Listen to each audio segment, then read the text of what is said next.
Bonjour et bienvenue sur le podcast qui t'aide à transformer ta vie avec les pierres.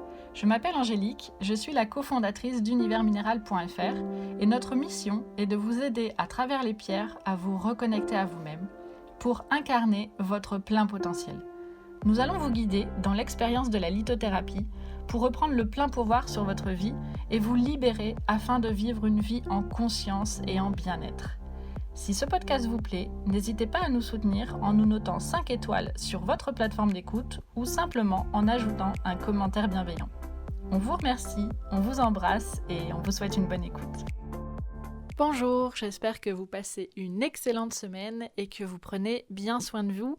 Je suis ravie de vous retrouver pour vous parler cette semaine du chakra du troisième œil, autrement appelé Ajna. Le chakra du troisième œil a pour signification percevoir. C'est le 6e chakra, il est aussi appelé chakra frontal. Il se situe donc au milieu du front, juste au-dessus des sourcils. Il est le centre de la perception intuitive, de la connaissance directe qui ne relève pas de l'intellect et donne accès aux vérités cachées du monde invisible. Le 6e chakra donc représente l'intuition, la conscience spirituelle, la clairvoyance, la sagesse et la capacité à voir sur le long terme et à prendre du recul.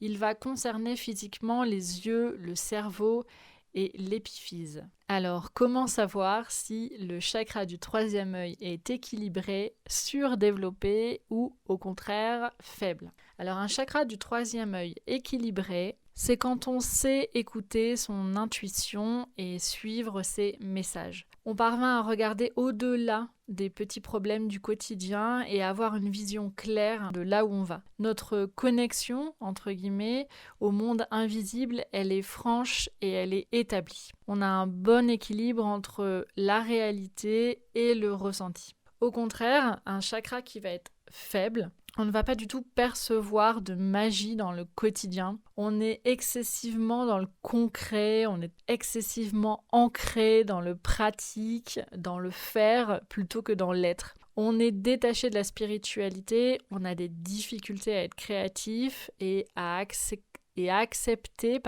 les opinions d'autrui. Et au contraire, quand on a un chakra du troisième œil qui est surdéveloppé, alors là, c'est la personne qui voit en permanence des signes de l'univers partout, qui a le sentiment d'être débordé, un peu perdu dans son imaginaire et qui prend trop de place en fait et qui est déconnecté de la réalité. Donc ça va être l'expression d'un chakra du troisième œil qui est surdéveloppé.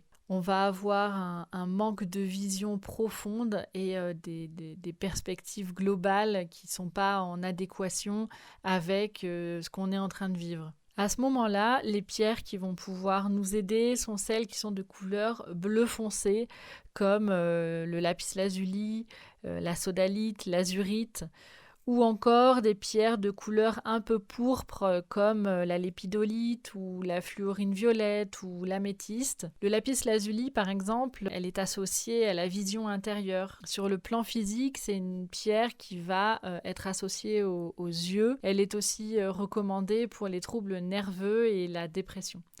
La sodalite, elle, qui est moins prestigieuse mais plus accessible que le lapis-lazuli, est conseillée aux personnes rêveuses car elle contribue à donner du sens à la réalité et à incarner ses idées. Donc voici quelques pistes en fait de travail pour rééquilibrer ce chakra du troisième œil, autrement appelé chakra frontal.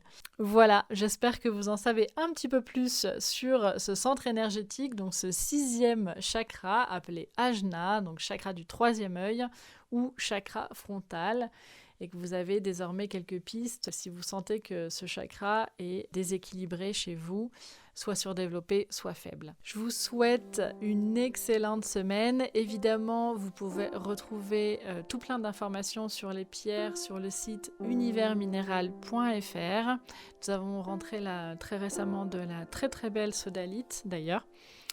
Voilà, je vous souhaite une excellente semaine, je vous dis à bientôt et je vous remercie pour vos petits messages à propos du podcast qui semble vous aider. Voilà, merci beaucoup, excellente semaine et à bientôt. Prenez soin de vous.